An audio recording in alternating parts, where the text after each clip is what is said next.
All right, so it's 2 o'clock, and it's time for us to start the next discussion.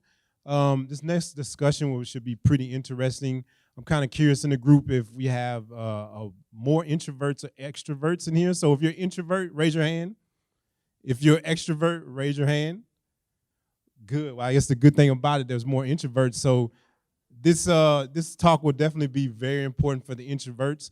But if you're an extrovert like me, listen with your ears open so you can understand how to work with introverts. So we have Evelina here, and she's going to talk us through how to survive as an introvert. Hopefully more than survive. Good afternoon. My name is Evelina, and I am an introvert. So for a long time, when people thought about who is an introvert and who is an extrovert, we were focusing a lot on behaviors that people exhibited. So those of us that are more shy, or reserved, kind of quiet, like to keep to ourselves, were presumed to be introverts, and the more social ones, the talkative ones, the outgoing ones were presumed to be extroverts. But more recent research by our colleagues in psychology and sociology has kind of clarified that perception of who is an introvert or extrovert. So whether you're an introvert or extrovert is not determined by your outwardly behaviors, but it's much more determined by how do you feel after interacting with other people. So introverts tend to lose energy when they interact a lot with other people, and extroverts are really energized when they have interactions with other people. So I know that I'm an introvert because after a day of running a workshop, all I want to do is go home, send my husband and my son out to run errands so that I have a big space in which to be quiet by myself so that I can recharge. And then I have a colleague who craves interactions with people. So if she spends more than a couple days at home, she just can't wait to get out and talk to people, exchange information, engage with them, play some games, do whatever it takes for her to recharge her batteries. So as I talk about being successful as an introvert in the UX discipline, I'm going to be really focusing on tips and strategies on how to preserve your own energy, because a lot of our work requires interactions with other people around us. Our end users, our stakeholders, our clients, our team members. So many interactions that we have to engage in order to be successful in this space. So I was really intrigued by a survey that was done with UX professionals. And as the hands in the room just a couple minutes ago showed us, the majority of us are introverts. And so the survey also showed that more than half of UX professionals also identify as introverts. A third of them identify themselves as ambiverts, so they exhibit either introvert or extrovert tendencies depending on kind of the context of the work and the activities that they have to engage in. And only a small fraction of UX professionals are pure extroverts. And I find this really paradoxical because the core reason why UX discipline exists and the focus of our work is on another human being. It's that magical end user, right? And it's not a philosophical focus on the end user. We engage in a process of continuously learning about the end user. We're doing interviews, observations, surveys, user feedback session, usability testing, workshops, whatever have you, right? So we're very actively seeking to learn about that end user, and that requires human-to-human interaction. And yet that is something that drains more than half of us in this discipline. So I thought it was really interesting and paradoxical, and that was one of the things that I was reflecting as I was putting this presentation together and sharing advice with my team members and colleagues as well. So my one kudos to extroverts. So we know from research that's done in business settings, again, our colleagues in psychology and sociology have shown and have uncovered reasons why extroverts are more successful in tasks and industries that require a lot of human-to-human contact and interaction. So for example, salespeople, successful salespeople, tend to be extroverts. Customer service representatives also tend to be extroverts. Successful leaders are predominantly extroverts. And the key reason why they tend to be successful is because they have an innate ability to make human-to-human connections with people around them.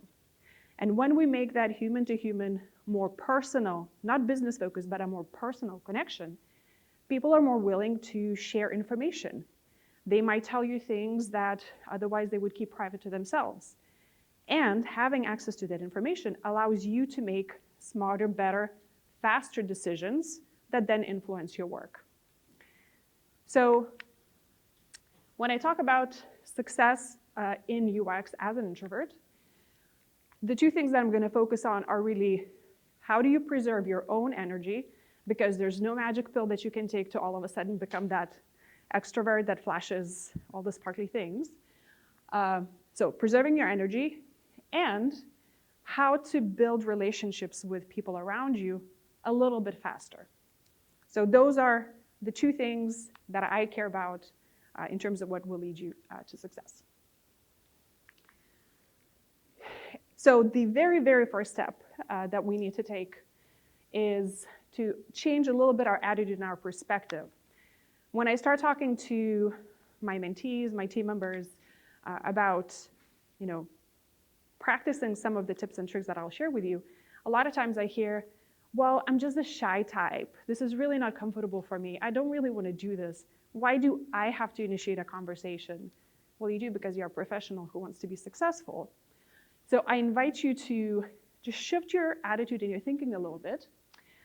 So even though we're maybe a little bit more quiet and introspective and think more, I invite you to adjust your attitude and say, yeah, there are things that I can do in my behaviors, in my activities that will help me not become, but appear more extroverted than I naturally am. So, and after we make this adjustment, we can then start using a lot of the tips and tricks that I have here with you, to share with you. So, if there's one message that I want you to take away from my presentation today, it's really preparation is key. Preparation and practice. If you do that, you are going to be in a better place than where you may be today. So I will keep repeating, if you prepared and you practice, then, and that's really my takeaway message for you. And I believe that preparation and planning is key because when a circumstance comes up and it's something not what you planned for, something that's a little bit different from how it used to be in the past when you did interviews or usability testing sessions. Because you have prepared and you planned, you don't have to spend energy at that moment in time to think of what to do next. You just pick from your toolkit and you're like, oh, this happened, okay, now I'm going in that direction. And instead, you can use that energy that you have to continue building a relationship with the person that you are engaging with, or multiple people. So I'm going to talk about 3 different types of activities that user experience professionals engage in a lot. We're going to start with one-on-one meetings with another person. So there could be just a meeting, it could be an interview, it could be a user testing session. Then I'm going to increase the number of people that you're interacting with, and I'm going to talk about how to run meetings. And specifically, I'll focus about running a meeting that will help you do your job in UX better. So you created the meeting, you're getting something out of it, and you have 4 or 5 participants in that meeting with you. And then the third activity, I'll talk about how to run workshops. That's something that a lot of us do, and those meetings tend to involve people that stay with you for 4 hours up to several days. And you have 10 to 12 people to manage, right? So we're going to increase the number of human interactions that you have when we talk through these activities. So let's start with one-on-one meetings. And here specifically, I am assuming that you either know the person that you're meeting with very little or you don't know them at all. And the first advice that I'll give you is find out something personal about them. It's a 5 to 10 minute exercise. Social media, Google, you have access to so much information that you're not using, probably not using today. So you're gonna go meet with somebody who's new. Maybe he or she is new at your company, maybe a new team member, maybe a new stakeholder, somebody that you don't really have a relationship with. So LinkedIn, where did they go to school? What did they do for their previous job? What was their title? What honor societies do they belong to? What clubs did they attend, if that information is on LinkedIn? You can see what places they lived in based on where their job was. What are their degrees in? What did they major or minor in? If you can't find that information on LinkedIn, a lot of people don't protect their Facebook accounts. Not that I support Facebook, but there's information on many social media channels that you can look at and see. Maybe they have kids, maybe they have pets, maybe they post pizza pictures all the time. I won't point fingers at anybody here. You can't find anything about them because they're a very private person. Fine, look at things about their company. What is their company doing in the community? Is there anything going on in the area where they live? Houston, we have Astros, right? Maybe that's a point of connection that you can have with them. Worst case, you can ask other people who may know something about that person that you don't know. And the point of all of this information gathering is find something that allows you to start a human-to-human conversation with them, not a business. Okay, so here's the user, feedback session. I need you to, look at this prototype, give me some feedback on how to improve it. That's a very business-focused conversation. But instead, like, hey, I saw you lived in Seattle. Like, that's a cool place. I would love to visit. What did you like about it, right? That's a much more personal connection that you can begin creating with this person. So one tip of advice as you're gathering this information about the other person, make sure that you identify pieces of information that you can actually have a dialogue about. So I think baseball is the most boring sport ever. So you will not see me anywhere at all talk about Astros or anything else, even if you come in with like an Astros gear all over you. I can't have a conversation about it except insult the sport and say that it's extremely boring, right? So if there are pieces of information that you find, but you can't have a dialogue about it, like don't pursue that path because there's really no path. You're gonna look kind of awkward if you mention something and the person's like, oh, like you can talk to me about this, but then you have nothing else to say in return. So find things that you can connect on. And they don't have to necessarily be very personal things, right? You could notice that on their phone screen, on the lock screen, they have a picture of a puppy.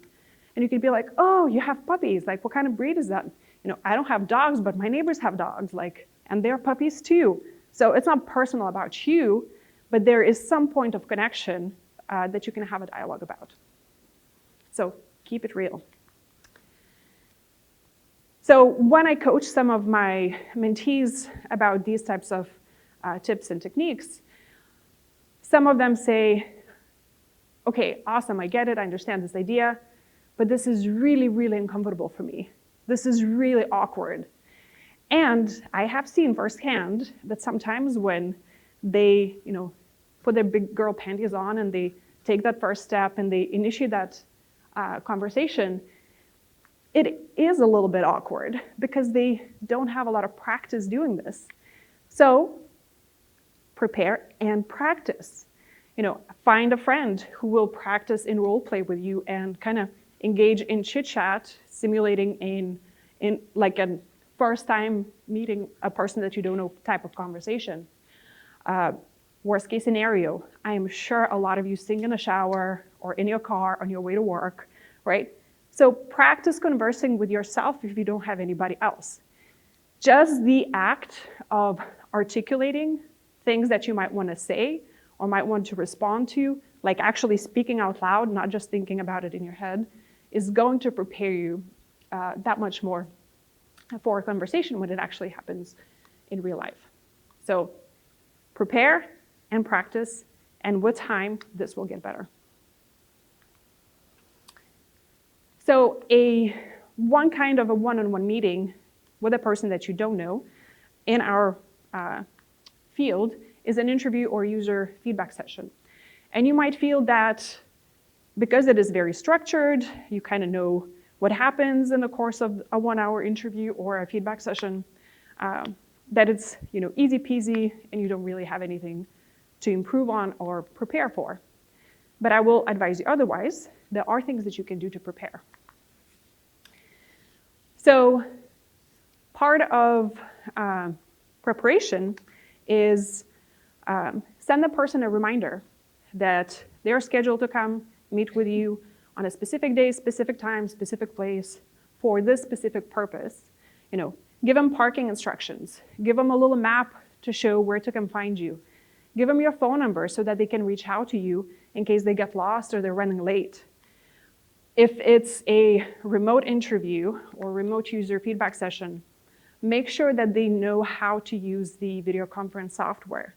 There are so many out there, and if your participant has to spend 10 minutes downloading some stupid plugin that doesn't never work, right? They're gonna be frustrated with that experience. You're gonna be cutting into your 1-hour session that you have with them, and both sides will be very grumpy. So just by anticipating and being nice and sharing, even before your interaction with that person happens in real life, you begin to build this credibility of you being a nice person. And if they think that you are a nice person, they will be more willing to share with you some details about their attitudes, their frustrations, their needs, everything that you need to be more successful in your role as a UX professional. In addition to having a plan on how that 1-hour session will go, you also need to prepare for situations when things don't go according to plan. So you sent them a parking map. You sent them your phone number. They know why they're coming, and they're not there. 10 minutes later, 15 minutes later, you can't get a hold of them. You have no idea what's going on. And then on the 16th minute, they show up. So what do you do then? Because you prepared and planned, and you thought about this in advance, you have an action plan. So as part of your preparation, you should consider how much of that person's time you absolutely have to have. So if you're doing usability testing, there could be 10 tasks that you want them to complete, and you know that it will take about 50 minutes. So if they are 16 minutes late, clearly you're gonna cut into what you can do during the remainder of the time. Because you prepared, you will have prioritized which 10 of those tasks are super, super critical for you, and which ones you can kind of skip and consider them to be secondary. And you can adjust your time with that person given when they showed up and given that they were late. You could also say to this person, and because you verbalized this ahead of time and you've practiced, oh, I totally understand, things happen and people are late. I've been late to other meetings in the past. No big deal. I really need 15 minutes of your time. How about we reschedule for another day that's more convenient? That way we don't start today and I don't have to ask you to come back one more time. So how about it, does next week at the same time work for you? And they might be okay with that, and they might say, sure, I'm so sorry I'm late. I'm so glad you're such a nice person. You're not pissed at me for me being late, right? You're building that nice person experience for them. And they might be okay to reschedule. But you also should be prepared for a situation where the person says, yeah, I'm about 20 minutes late. You need 50 minutes of my time. I can give you 30. Take it or leave it, because I'm not coming back again. So because you planned and prepared, you know that out of your 10 tasks, 3, 4, 5 are super, super critical, and you can get 3 done in the remainder 30 minutes. And you say, okay, I'm gonna use you and your time for the next 30 minutes because that's as much as you're willing to give me. And then you go on through your motions, you go through the testing session or the interview or whatever have you, and you still get something out of that person. And because you were nice and accommodating, empathetic and understanding, because you practiced your expressions verbally ahead of time, you didn't show them that you were very frustrated and annoyed that they were late, that they were messing up your data collection study and all of that, they will have a good experience with you. And because they have a good experience with you, they will be more likely to share, again, personal needs, attitudes, frustrations that will help you do your job as a UX professional a little bit better. Maybe they will be a participant in your future study, right? And then they will remember, like, oh, that's a nice person, right? And maybe that time they will come early. They will show up on time. They will be, again, a little bit more candid than they might be with a new person. They might also speak positively about you to people who might be participants in your future study, or to people who are your stakeholders or managers. So all of this investment pays off in the long run. There's also another situation that could happen when you're having a one-on-one meeting, again, interview or feedback session. The person came, they were early or they were on time, they're like super eager to talk to you. You have only 10 questions that you need to ask and you have a full hour and you're like, yes, I'm gonna get through this. And then 30 minutes later, they are still answering your question 1, okay?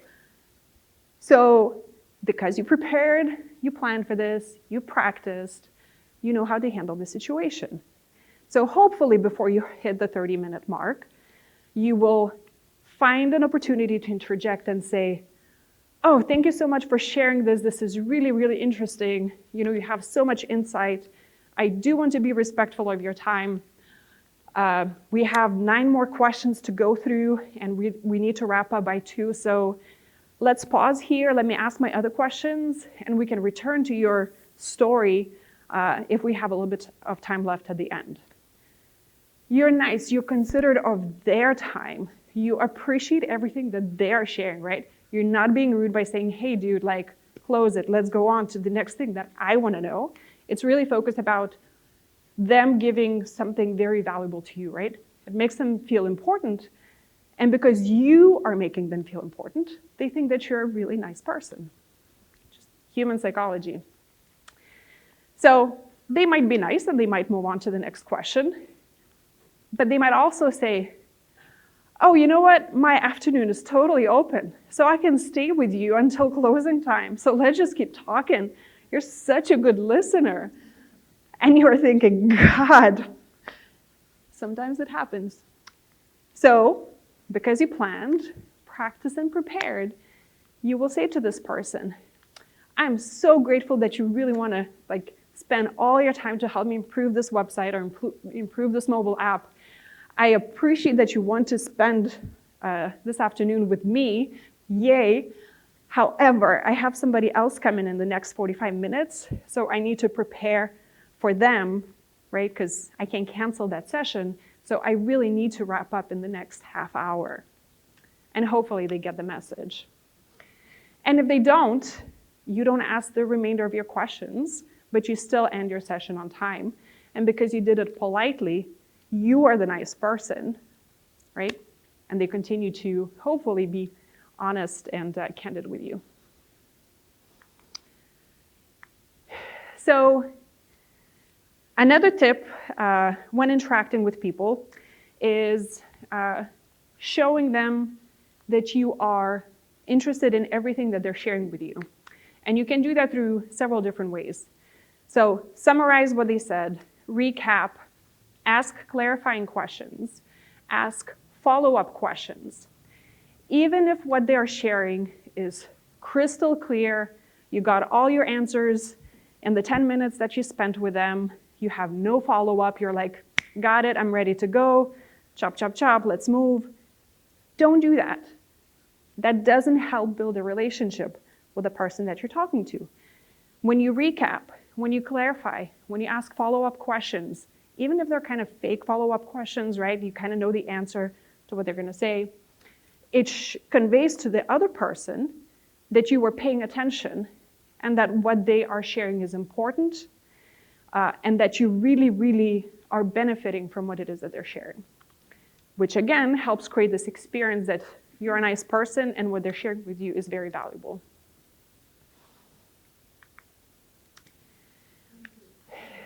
So I've talked a lot about how to make the other person have a good experience with you, but there's also a part of it of how do you make that experience good for yourself. So part of it is just maintaining your level of energy because you have done a lot of preparation, but also, whenever possible, schedule your interviews and feedback sessions with breaks in between so that you can take some time to recharge, step away, be quiet, and that will allow you to go through a lot of these interactions kind of feeling much better. Maybe have some pizza. Don't take a nap before your next session. All right, so I've talked about kind of one-on-one meetings, and now I'm going to expand the group of people or the number of people with whom we're interacting. And specifically, I'll talk about meetings. So again, it is a meeting that you are organizing, you are running for the purposes of meeting your UX profession objectives. Maybe it's a design review meeting, maybe you need some feedback, maybe you need to clarify some tasks or processes, whatever have you. You are in charge. You're scheduling the meeting. And you have 4 or 5 people attending. So again, preparation, create an agenda for what that meeting will cover. Maybe there's 1 item, maybe there's 2 items. Communicate that to your not your participants, but to the meeting attendees ahead of time, so that in case there is something that they need to prepare, they're aware of it. Maybe they don't need to attend because the topic is not important to them. They will appreciate knowing that they don't need to be there, or they have a choice not to be there. So prepare the agenda, distribute it, and then when you actually begin the meeting, keep on top of the agenda. So if somebody veers off topic and you're running out of time, or it's the same topic keeps spinning kind of in a loop, and you're 20 minutes behind your agenda, you again want to have practice ahead of time and nicely interject and say, yeah, that's a really interesting discussion. We still have, I want to be mindful of your time. We still have 3 topics to cover and 30 minutes left. So let's put this in a parking lot. Or, hey, that's a very interesting point. So let me have a follow-up meeting with you one-on-one after this conversation. That way, everybody else does not have to listen to our debate going on right here. So if you practice these types of statements, it will be that much easier for you to control the meeting. You also, as part of your planning, should anticipate any questions, difficult questions, any pushback that your audience might give you. So for instance, you have a design review meeting. You pull up your wireframe number 1, and for 20 minutes, there's chaos in the room because everybody has an opinion, right? And you're scribbling like crazy to write down their feedback. That's not a controlled environment, especially if it's your meeting. So instead, you could anticipate that something like that might happen if you have a very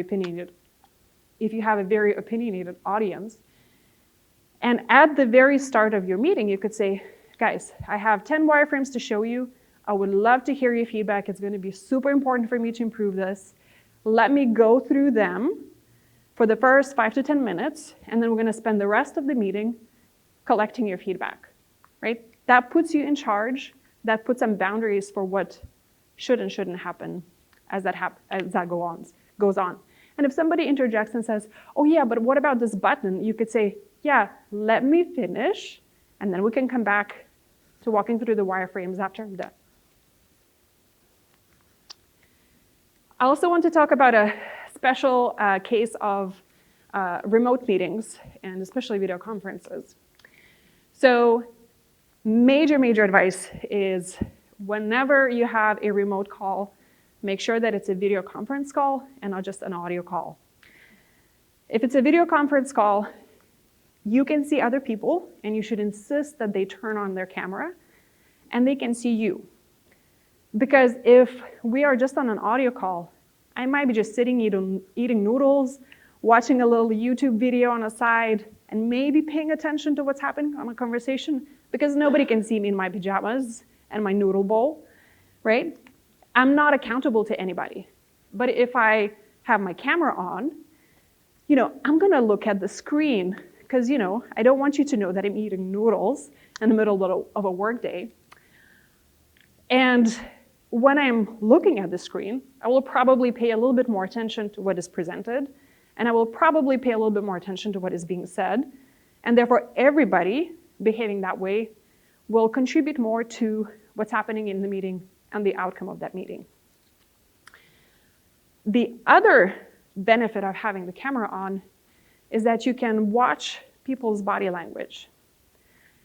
So if we're on the phone and somebody begins to frown or roll their eyes or zone out, there's nothing for me to indicate that I should maybe pause and prompt people to answer a question. But if I see that my audience is really interested because they're their face is really in the camera, right? And their eyes are big and they're smiling, yay, kudos to me. But if I see that my stakeholder, for instance, sits back and crosses their arms, that gives me an opportunity to pause and say, okay, so I presented a couple things here for you. Let's pause for some feedback, right? And give them that opportunity to chime in and share what it is that they're thinking. And if you're just on a phone call, you don't have any of that nonverbal information available to you. Just make sure you don't have kids running around. All right, so now we're going to talk about the final and third type of user experience activity that we engage in a lot.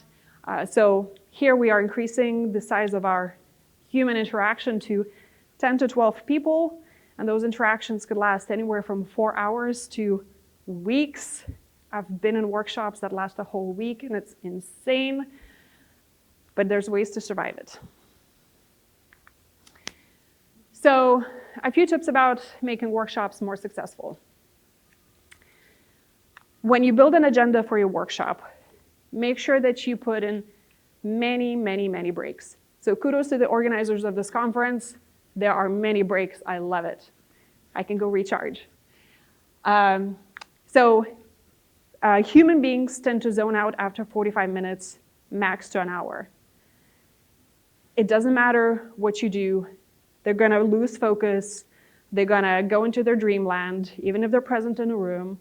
And because they're zoned out, they're not going to be active contributors to the workshop that you're having during that time. So build your agenda with breaks, 10-minute breaks, 15-minute breaks, every 45 minutes to 60 minutes to break up the monotony and allow everybody to recharge mentally. Also, because you have prepared and planned, even if you have to switch activities every time there is a break, so for instance, you're doing a Post-it note activity, and then your next activity in the workshop is maybe everybody sketching on a piece of paper, right? And you need to switch out those instruments and tools for your workshop participants. If you have prepared and planned in advance, you can do that very, very quickly when the break begins, and then take the rest of the break for yourself. And I would highly recommend that when you take the break, you actually leave the room, walk down the hall, go to the bathroom. Nobody should follow you there. And you can have a few minutes of Zen time for yourself, right? When the break happens, you don't have to sit with the same people in the room for the entire day, because that's exhausting and that's not part of your job. And that does not make you successful. So make sure that you're planning for breaks for your participants as well as for yourself. Also, when you are building an agenda, I invite you to put together many different activities that on the surface feel unique and interesting to people who have to complete those activities. So even if your workshop objective is very simple, gather requirements or ideate, it's just one thing that you need out of that event, you can piece together a bunch of different activities that get to the same goal.